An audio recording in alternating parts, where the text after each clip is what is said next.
kami dari kelompok 1. Di sini kami akan menerangkan tentang penyebab permasalahan ekonomi yang ada di Indonesia. Perkenalkan, nama saya Ren Kadafi. Perkenalkan, nama saya Mia Delia. Perkenalkan, nama saya Dejeni Marsila. Perkenalkan, nama saya Adila Fitrisa. Perkenalkan, nama saya Cerita Lestari. Perkenalkan, nama saya Putri Ramadhani. Perkenalkan, nama saya Kalista Nalani. Sekian perkenalan dari kelompok 1. Selamat menonton. Masalah ekonomi di Indonesia. Masalah ekonomi dan kesenjangan sosial masih menjadi isu utama di Indonesia hingga saat ini.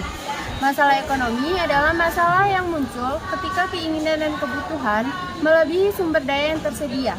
Orang yang memiliki keinginan dan kebutuhan yang tidak terbatas, sementara sumber daya yang tersedia tidak mampu memenuhi kebutuhan itu. Nah, di Indonesia ada beberapa permasalahan ekonomi nih, yaitu daftar penyebab masalah ekonomi di Indonesia. 1. Rendahnya pertumbuhan ekonomi Indonesia dibacakan oleh Mia Delia. 2. Kesenjangan penghasilan dibacakan oleh Kalista Nalani. 3. Inflasi dibacakan oleh Cerpi Ayu Lestari. 4. Korupsi dibacakan oleh Rehan Hadapi. 5. Pengangguran dibacakan oleh Dejeni Marsila. 6. Masalah pangan dibacakan oleh Amirah Khairunisa. 7. Kemiskinan dibacakan oleh Putri Ramadhani. Pertumbuhan ekonomi di Indonesia ya sejumlah sektor ekonomi yang melambat serta pelambatan konsumsi rumah tangga dan pelemahan daya beli masyarakat. Di mana konsumsi rumah tangga turun 4,97% di kuartal 2019. Faktor penghambatan pertumbuhan ekonomi ialah 1. Akses pendidikan dan kesehatan rendah. 2. Infrastruktur yang kurang memadai. 3. Investasi yang tidak pasti. 4. Kondisi politik yang tidak stabil. 5. Korupsi. 6. Pertumbuhan penduduk yang sangat pesat. Di Indonesia, perekonomian dapat dikatakan belum stabil.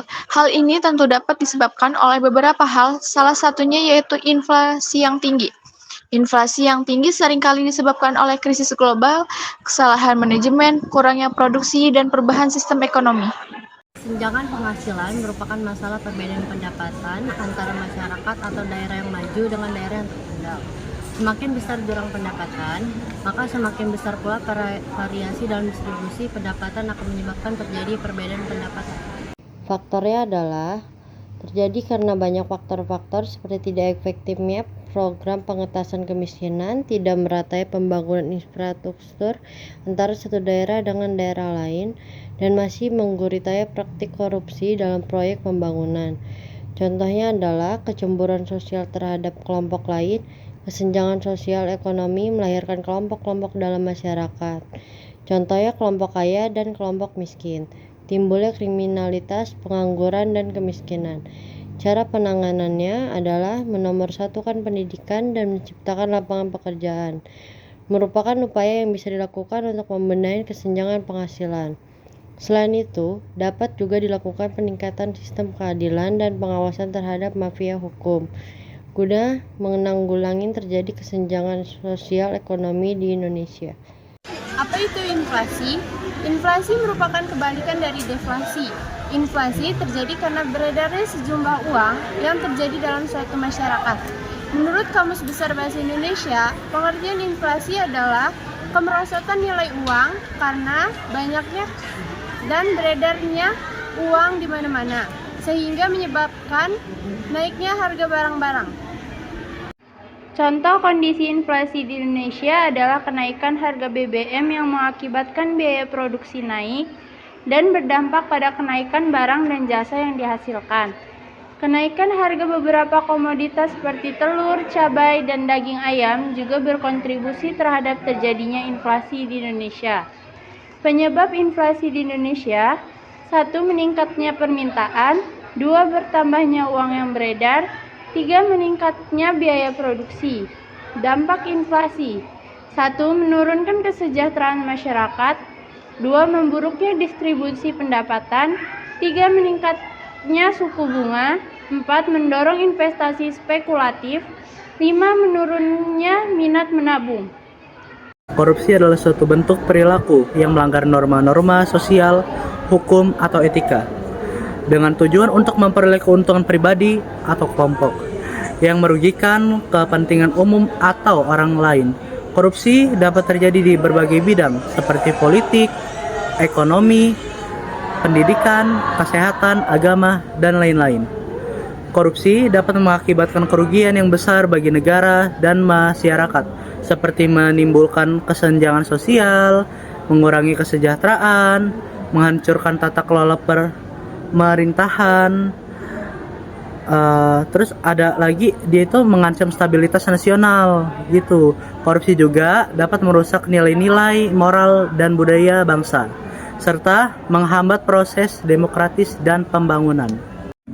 Faktor penyebab korupsi di Indonesia antara lain kerusakan moral, kelemahan sistem, kerawanan kondisi sosial ekonomi, ketidaktegasan dalam penindakan hukum, seringnya pejabat meminta sumbangan kepada pengusaha-pengusaha, pungli, kurangnya pengertian tentang tindak pidana korupsi, penyelenggaraan pemerintah dan pembangunan yang serba tertutup, masih perlunya peningkatan mekanisme kontrol oleh DPR, dan masih lemahnya perundang-undangan yang ada. Beberapa contoh korupsi di Indonesia adalah kasus EKTP, kasus BLBI, kasus Bank Senturi, kasus suap Hakim Mahkamah Konstitusi, kasus suap Komisi Pemberantasan Korupsi, dan kasus suap proyek-proyek infrastruktur.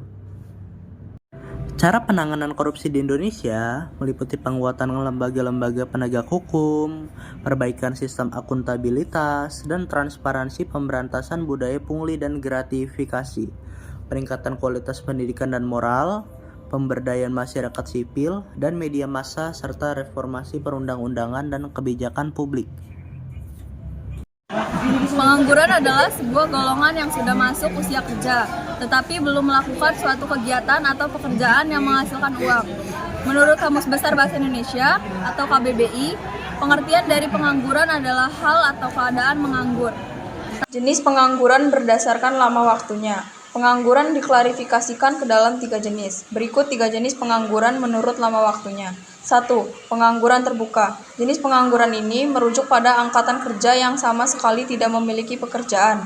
2. Setengah pengangguran. Pengangguran ini merupakan jenis angkatan kerja yang sudah bekerja tetapi tidak bekerja secara optimal. 3. Pengangguran terselubung. Pengangguran ini adalah angkatan kerja yang sudah bekerja namun tidak bekerja secara optimal. Orang-orang ini bekerja tetapi memiliki tingkat produktivitas yang rendah. Masalah pangan adalah keadaan, kekurangan, kelebihan, atau ketidakmampuan perseorangan. Jalan pemerintah dalam mengendalikan harga pangan telah mendorong kenaikan harga pangan, terutama komoditas kebutuhan pokok. Seiring dengan itu, luas lahan pertanian semakin menyusut akibat alih fungsi lahan menjadi perumahan. Sungguh ironis mengingat Indonesia merupakan negara agraris yang sangat subur. Salah satu penyebabnya adalah kurangnya perhatian terhadap kesejahteraan petani. Untuk memenuhi kebutuhan pangan saat ini, pemerintah harus mengimpor dari luar negeri. Pengertian dari kemiskinan itu adalah kondisi di mana seseorang atau kelompok masyarakat tidak dapat memenuhi hak-hak dasarnya untuk mempertahankan dan mengembangkan kehidupan yang bermartabat. Nah, kemiskinan itu dibagi menjadi 3 loh guys. Jadi ada kemiskinan absolut, struktural, dan aktual. Nah, macam-macam kemiskinan. 1. Kemiskinan kultural adalah kemiskinan yang disebabkan oleh tingkat pendidikan, kesetiaan, ketaatan, pengetahuan, adat budaya, serta kepercayaan yang melekat pada diri seseorang hingga menjadi gaya hidup. 2. Kemiskinan struktural adalah kemiskinan yang dialami oleh kelompok masyarakat karena struktur sosial masyarakat tersebut tidak bisa menggunakan sumber pendapatan. 3. Kemiskinan absolut adalah bentuk kemiskinan yang diukur dengan membandingkan tingkat pendapatan orang dengan tingkat pendapatan yang diperlukan untuk mendapatkan kebutuhan dasar.